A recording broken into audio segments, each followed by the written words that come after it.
Hello and welcome to another episode of the Breachside Broadcast, home of the finest voxcasting either side of the breach.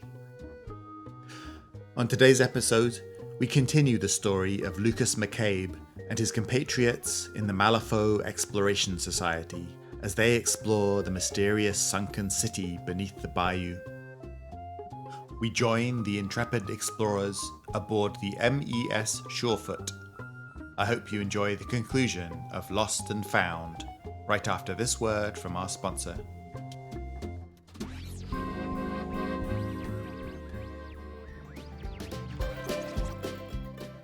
This episode of the Breachside Broadcast is brought to you once again by the Malifaux Exploration Society. We will stop at nothing to uncover Malifaux's lost secrets and unearth ancient Neverborn technology. To all the other wannabe treasure hunters out there, be warned. The next forgotten tomb you attempt to plunder will become your own.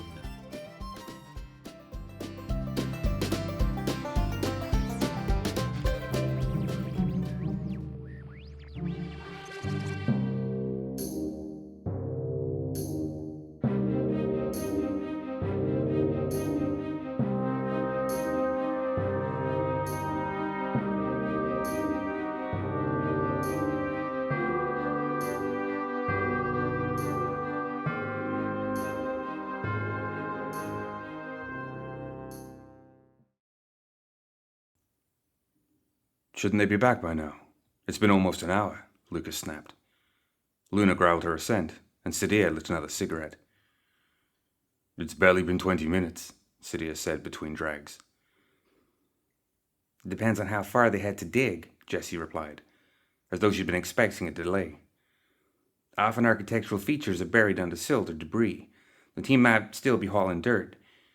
Anyway, Vox channels are open. We know that they touched down and are investigating. We would have received another signal if something happened.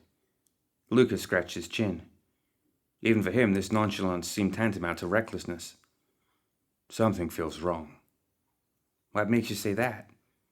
My gut, he said. I've got an instinct for when a job's gone bad. Feelings are dangerous, Jessie retorted coolly. You've got your gut, I've got my training. I've been with the MES for a long time, and I know protocol. Protocol? Lucas stared at her blankly, and then directed his gaze to the weapons locker that housed the spear guns. Are your men archaeologists or mercenaries? Just who the hell are these MES people? They're occult enthusiasts with considerable resources, just like Ludwig said. Everything he told you is true. MES members have a thirst for adventure, but understand that their social positions or occupations inhibit them from actually exploring. So they live vicariously through people like us, who can. They hire us, we bring results, and we get paid. Pretty straightforward, she said shiftily. Murmured Lucas, grinning. This was not an unfamiliar story. So Gretchen is just an enthusiast, then. She seems more like a politico to me. Reminds me of Lucius Mattison. Jessie's eyes widened, and the fire behind them seemed to flicker for a brief moment. Honestly, I don't know much about Gretchen. No one does, least of all the contractors. I've always worked with Ludwig, but she took a particular interest in the Sunken City, and in you. Although she's not the wealthiest of all the overseers, I've heard that her connections run deep. She knows things. What do you mean? Well, how to find talent, for one. I may not like your methods or your attitude, Mr. McCabe, but as I've said, few in Malifaux can say they've been where you have and survived. Gretchen has a knack for finding people with particular skills, and the perfect jobs to test them with. It's no wonder that she cornered you and invited you to be more active as a participant in the MES, she said, with just the faintest hint of jealousy. And how does she know who to seek out? Jessie's envy shifted into concern. I'm not sure. She recruited me, too, and I made myself very difficult to find. She looked at the curiosity etched in Lucas' face. Scorned lover, she said with a wink. The problem resolved itself, she concluded, checking the magazine of her rifle. Suddenly, a rasping, sputtering noise split the silence. "What the hell is that?" Lucas interrupted. The pneumatic pump connected to the diving helmets gurgled and began to spark. Luna jumped to her hind legs with a whine. "It's just the filtration system," Jessie answered. "It sucks out the carbon dioxide from the diving helmets and replaces it with fresh oxygen." She cut herself off, a look of confusion on her face as she put her thumb against one of the wax tubes. "There's no resistance. Either they've taken off the suits or, Sadia's face contorted. "Or they're not breathing." Jessie sat up and shuffled around the shorefoot. Within a few minutes, she'd thrusted a diving suit and a spear gun into their arms. Lucas scratched the back of his head. "Remember the last time we wore these things?" he said to Sadia. "I'm never going anywhere near an ocean again. Don't remind me."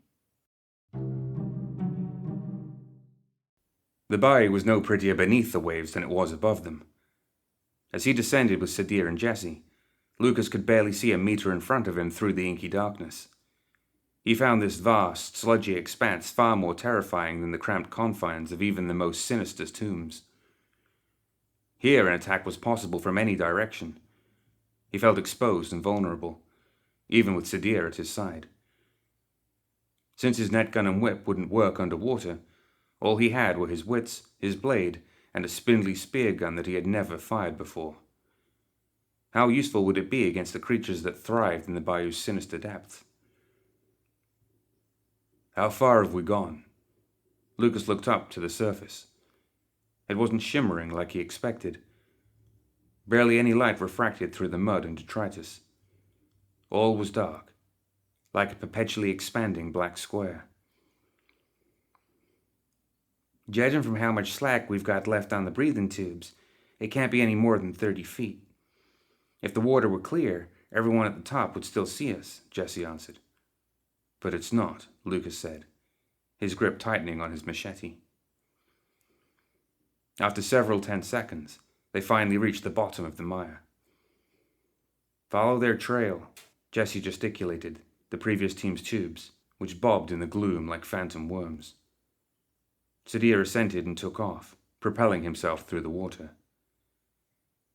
As they advanced, their boots kicked up little clots of silt, reeds, and small animal bones, limiting their already negligible visibility. Jessie reached into the pocket of her diving suit and pulled out what looked like a glass rod that shimmered with soulstone dust. At the release of its cap, it crackled to life with a sparkling pale blue glow. The darkness was still oppressive, but at least they could see a little further in front of them. "Here," she offered, pulling out another and tossing it to Lucas, who caught it as it drifted lazily towards him. "Don't be reckless with that. These flares are expensive." The moment he pulled off its cap, he nearly dropped it in surprise. The light revealed the edge of a massive, weathered stone archway carved with intricate runes and covered in creeping underwater vines.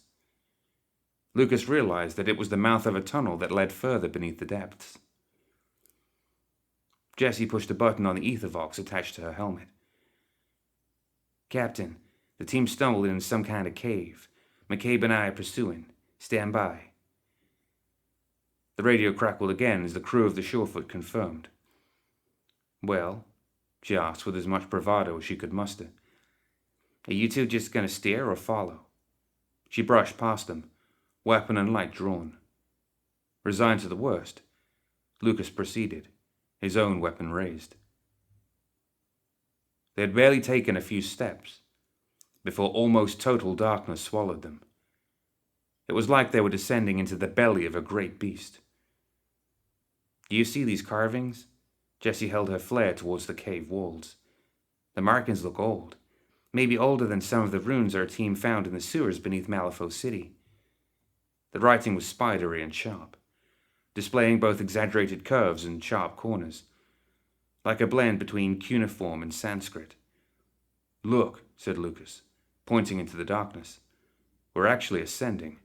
I think those are steps." He raised his own light, revealing the contour of a staircase carved into the rock. Out in the distance, barely discernible, the light's strange refraction forced him to do a double take. That's an air pocket. Jessie, do you think... He didn't have to finish the thought. She made a beeline for the staircase as quickly as the water would allow, pulling on the previous team's air tube to propel herself forward.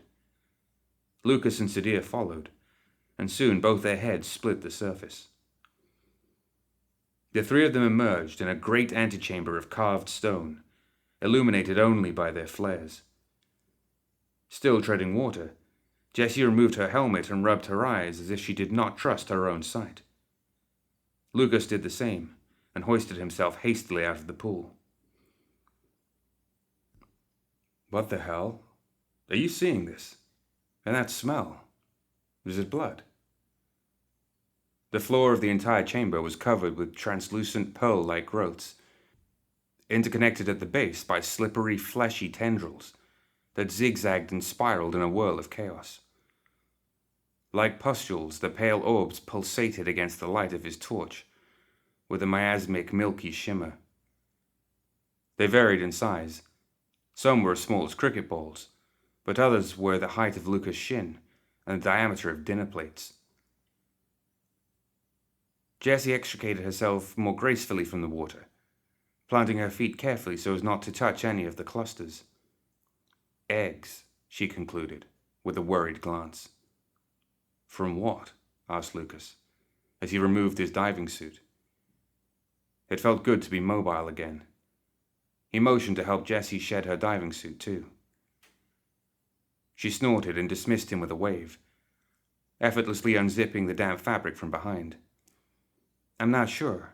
That's what bothers me. Jessie reached down and slipped the Ethervox unit out of the helmet's casing. Captain, can you read me? She twiddled the dial to change the frequency, but she only found static. All this rock must be jamming our signal. No wonder the other team couldn't contact us. God, it reeks in here. It's not just the rock, said Lucas.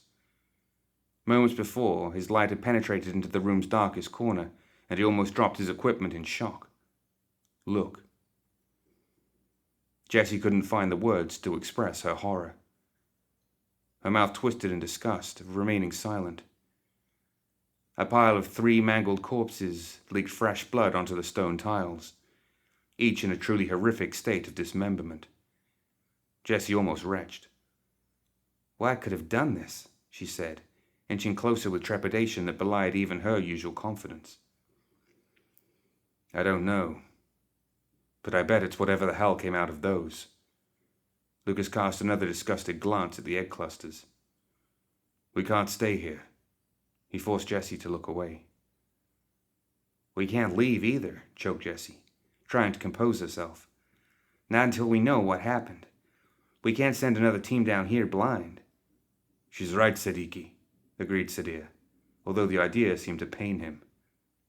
Resigned, Lucas exited the chamber with Jessie on his heels, and Sadir bringing up the rear, navigating carefully through the eggs as if they were landmines. The bodyguard had left his machine gun on the boat, and Lucas could tell he was regretting the decision. Whatever had annihilated their predecessors must have been deadly enough to take out a trained team. Their spears might as well have been toothpicks. The room connected to a long hallway, floored with cracked terracotta tiles. Strange murals adorned the walls. Stick-like figures bearing libations, hunting animals, or playing strange instruments. Although the drawings were simple, they were far from primitive. Much of the iconography was obscured by the creeping tendrils connecting the eggs growing atop them. The lustrous web of the gooey rope seemed to sweat black liquid through their exterior membranes. Dark fluid trickled eerily down the walls, and pulled in between the cracks of the floor tiles like running ink. I don't understand, mused Jessie as she bent down, her face inches from one of the eggs. That black stuff. I think it's embryonic liquid. Does it really matter, girl? Asked Sadir, pointedly pulling her back from the egg. We shouldn't be down here for long without reinforcements, muttered Lucas. This is stupid, and if I'm saying that, then we're already really in deep. Wait, snapped Jessie, craning her neck. If you think I'm just going to stick around after what we just... No, not that. Shut up, I think I heard something. Lucas immediately fell silent. Sadia sensed it too. A strange, high-pitched cry shattered the silence.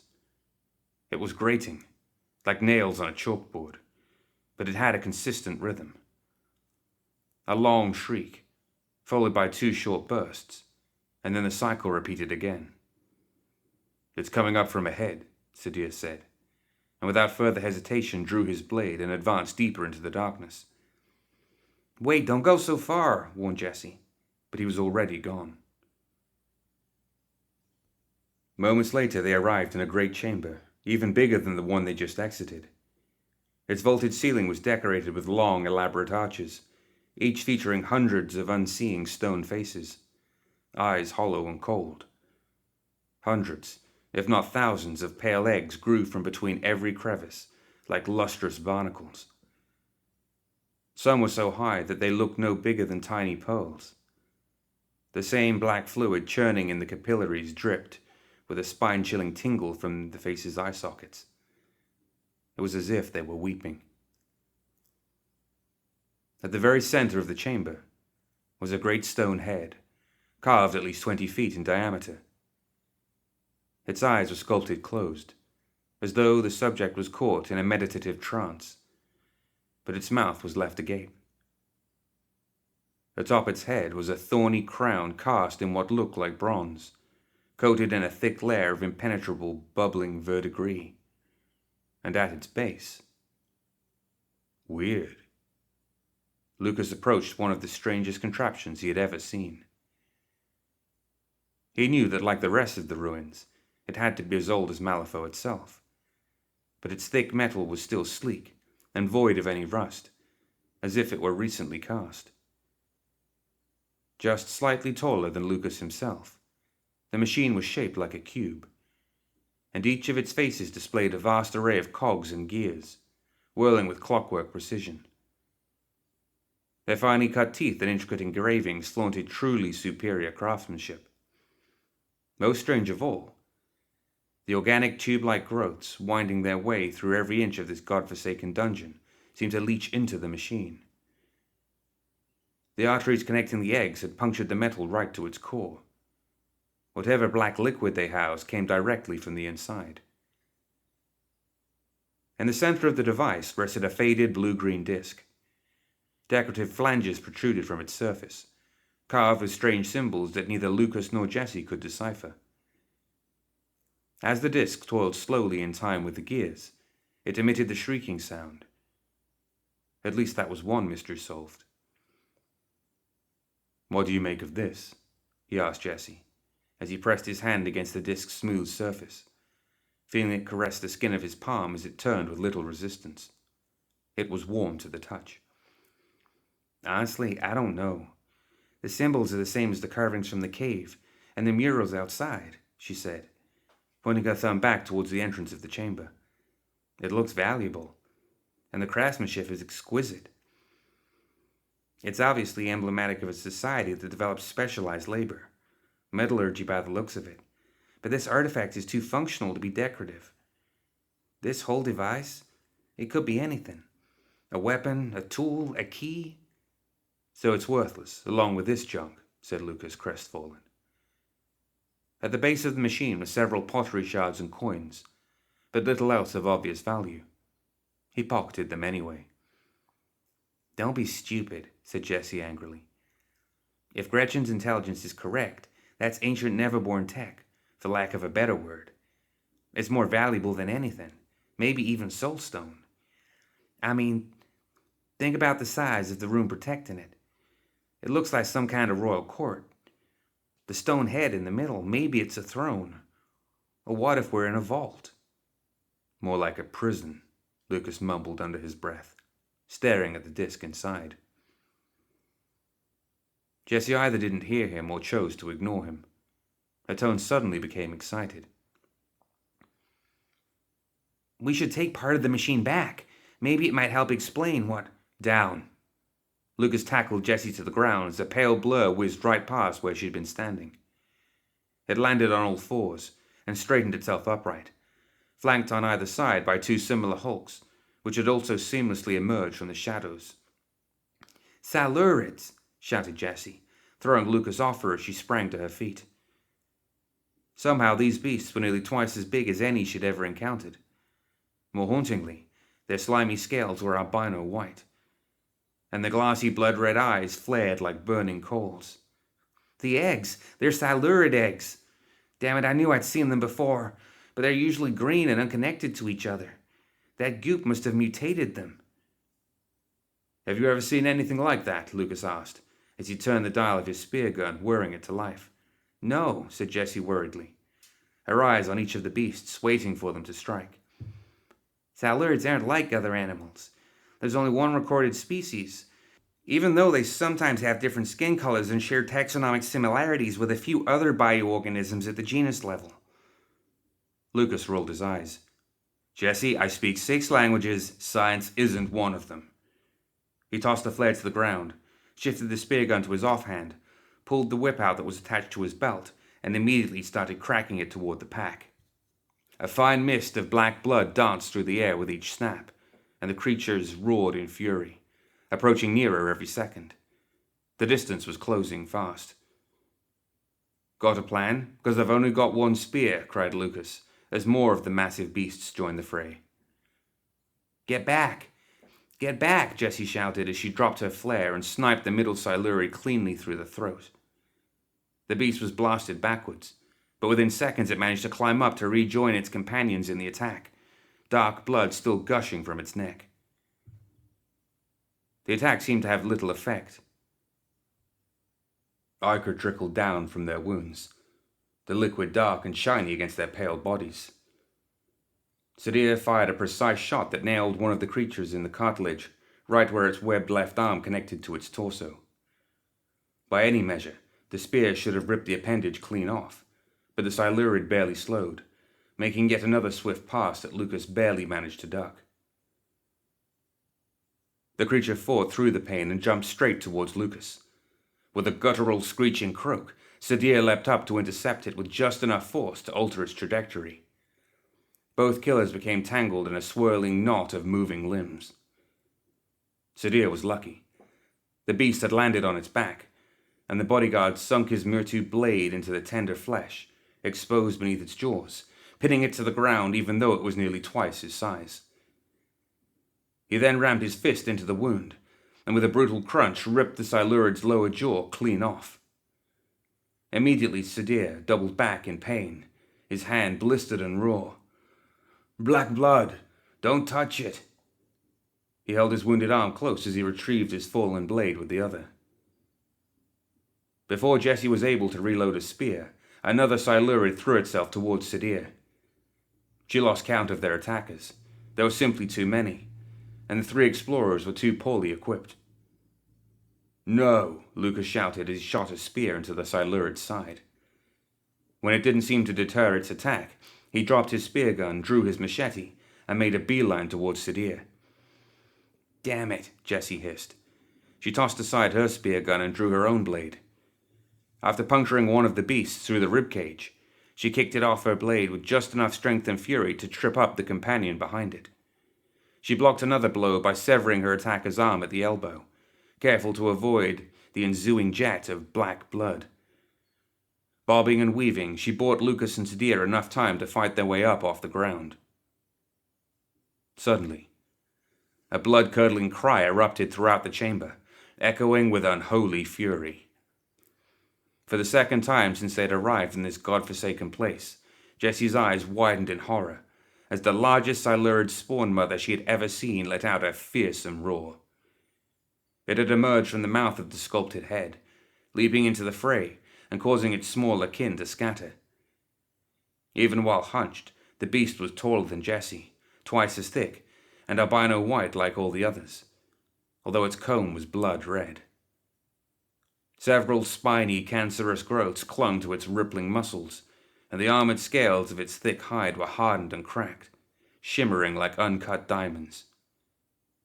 It hunched forward eagerly, gills flaring. An instant later, it rushed the three interlopers, forcing them to scatter. Jessie rolled to avoid the first swipe. The Spawn Mother's filthy claws barely grazed her arm. Had she delayed a fraction of a second longer, the beast would have taken her head. She fell hard on the stone floor, wounded but alive. The sensation of blood smarting on her skin spiked her adrenaline further.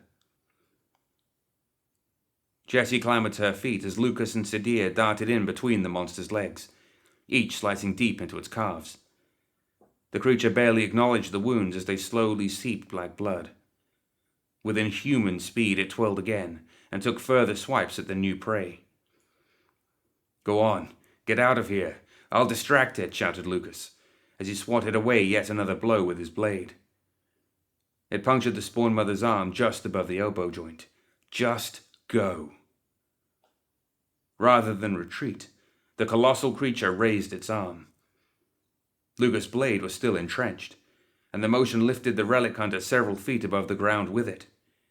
He let go of the machete, but before he hit the ground, the Spawn Mother caught him with a vice-like grip in the other hand. Squeezing, the beast opened its great maw and craned its neck forward, as if ready to pick the meat off a kebab. Jessie rushed forward. Unsure of what she was doing and acting on pure instinct and desperation, she slid toward the two burning soulstone flares on the ground. As soon as they were in her grip, she slammed the bottom ends against the stone, triggering a kaleidoscopic array of blue and white light sparking from both sides. For the briefest instant, the room shone a brilliant, blinding white, illuminating the vastness of the chamber. The flares sizzled to a voluminous roar, until suddenly they did nothing at all, as though the surrounding darkness consumed all light and sound. In that black and silent moment, Jessie tossed both flares in the Spawn Mother's direction. Upon impact, the light and sizzling roar re-emerged tenfold, followed immediately thereafter by an explosion of blue flame. The Spawn Mother gurgled in fury and pain as the fire began to consume its flesh. It dropped Lucas in an effort to block its eyes from the light, then reached for its back, desperately trying to staunch the flames. It sunk to its knees, keening in pain. Immediately, the other Silurids in the pack rushed toward their fallen queen. "Let's go before they regroup," shouted Lucas. "Come on." With lightning speed, he rushed toward the device and extricated the disc at the center, using Sadir's blade like a crowbar. "They're not regrouping," said Sadir as he began to sprint toward the exit, Jessie by his side. Lucas looked back. Sadir was right. The other Silurids simply began to feed on the Spawn Mother's charred flesh. "You did well, Mr. McCabe. In fact, exceptionally well, my boy." Ludwig's eager voice rang from the ether-vox caster in the cabin's captain of the Surefoot. Lucas, Sadir, and Jessie had resurfaced less than an hour previously, and immediately contacted the MES for a full debrief. "I always deliver," said Lucas, as if to brush off the praise. But he could not deny the dull, faint feeling of pride he felt slowly swelling in his chest. "And I could not have done it without Jessie and her "It's true," the young woman interrupted, "but Lucas performed plenty well on his own. Despite my hesitance, I don't believe we would have succeeded had it not been for his expertise." To Sadir's surprise, a smile had emerged on Lucas' lips. A genuine one. "Excellent," Ludwig chortled approvingly, his voice still grating through the radio. He swiftly changed tack. "Tell me, what exactly did you find?" "The thing is, we're not exactly sure." Lucas held out the disc, which had once spun in the center of the machine. "Tell me more about the device," Ludwig pressed. "We just don't know," Jessie admitted. "Whatever it was old. Tyrant tech, I'm certain. The machine dispersed some kind of embryonic fluid. It's highly corrosive." "Like the Nephilim's black blood," suggested Lucas. "Perhaps," Jessie responded cautiously. "But I wouldn't jump to conclusions. There's still so much about the tyrants that we don't understand. Our knowledge about them seems to change every day. People are too eager to draw and spread false connections. The narrative gets distorted. Very true, answered Ludwig. Only once we have the disc can we study it more closely. Perhaps we can send another team down to study the chamber, too. At the very least, we ought to recover the bodies, he added grimly. No, said Lucas flatly. It's suicide. That place is crawling with Silurids. We barely escaped. The disc is all we have. It's not worth the risk.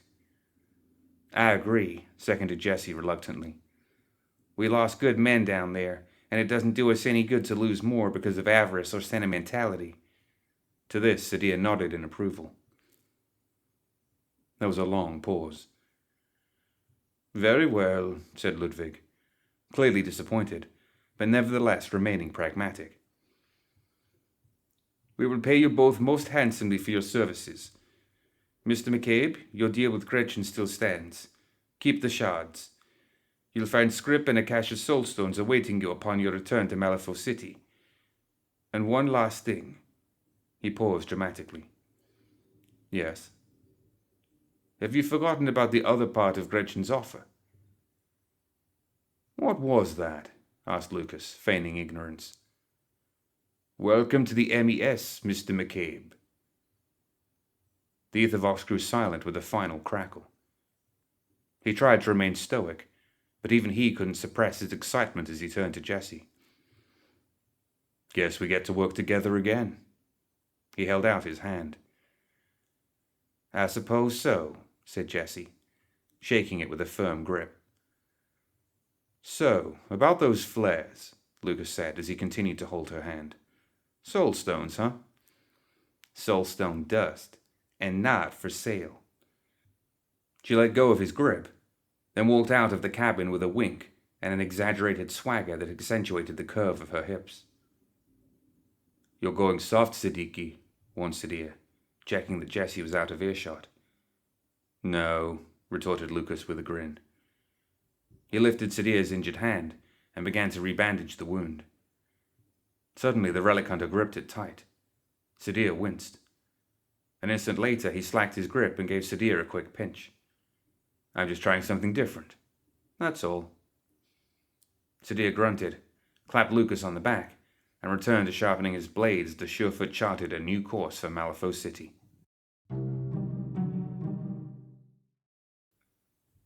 No more smoke and mirrors. If you want to send me a message, do it yourself. I'm sick of your games. Lucas slid a few of the pottery shards from the Sunken City towards Yamaziko. I deserve better than that stunt you pulled by the Enclave a few weeks ago. The old tutor sat cross-legged across from him, her eyes closed, as if in a meditative trance. The meeting reminded him of their last one-on-one encounter, which was equally unsettling. He coughed pointedly, and the wizened tutor's eyelids fluttered open. You are always so entitled and impatient, she grumbled, before holding up the pieces towards the light with her spindly digits. Curious, she whispered, more to herself than to Lucas as she eyed the artifact carefully and ran her fingers over the symbols etched into its surface. So, the Sunken City is real after all. Yes and no. It exists, but there wasn't anything there, Ma'am, Lucas lied, keeping his gaze locked onto hers without blinking. When the city was lost, the inhabitants must have evacuated with all their valuables. Or at least that's my theory. She pursed her lips skeptically. I wouldn't try and cheat you, continued Lucas, forcing his heart rate to stay steady. He knew she would be listening for it. The same thing happened in Pompeii before the eruption of Vesuvius. Believe me, I've seen this before. Anyway, you have no idea how difficult it was to smuggle even those trinkets back, he concluded. Damn MES archaeologists are cataloging everything, especially the worthless crap. They want it for some museum. Tell me about the MES. Lucas rolled his eyes. Enthusiasts. Nothing more. I have a lot of cash, but not a lot of experience, he lied again. I wouldn't consider them a threat. This was not the outcome I was hoping for. Yamaziko put the shards down and wrapped her pale teal robes more tightly around her, clearly displeased. Still, I suppose the city's insignificance is not your fault. Consider your contract renewed, at least for the time being. Lucas was shocked. He expected to feel relief, but all he experienced was dread and emptiness. Searching for words, he finally offered, "Now, about my payment." His expression grew expectant. "Your life isn't enough, Mr. McCabe," the tutor pressed. Nevertheless, she reached into her robes and pulled out a dented trinket. He had hoped for scrip or soul stones. Lucas was about to express his disappointment, but upon recognizing what it was, he grasped the pocket watch tenderly from her open palm with trembling fingers. He flipped open the lid with a familiar click, just as his mother had taught him as a child. He was surprised to find that the feeling was less satisfying than he had imagined over all these years. "You've earned it. Don't give me another reason to take anything more valuable from you next time," Yamaziko scolded. With a sinking feeling in his stomach, Lucas realized that he hated working for the witch sitting across from him more than he'd ever cared for his most prized possession. Placing the watch in his breast pocket, he thought only of his next mission for the MES as he exited Yamaziko's chambers for what he sincerely hoped would be the last time.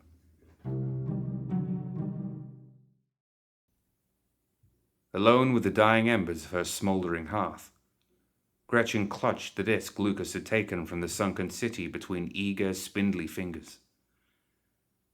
The elderly woman rotated it close to the firelight, admiring the intricate runes carved along the surface. She mouthed their syllables as each symbol met her gaze. Ra, Kora, Atla, Rolon, Tka. The artifact began to glow. Menet, Ama, Quata. It was so beautiful. Oh, how she had longed for this day. Once more unchained, Gretchen thought to herself, as she stopped the incantation, and the disc became inanimate once again. And there wasn't a damn thing anyone could do to stop it now. She winced as she cut her finger on one of the disc's sharper flanges. The blood that flowed from her veins was black as night.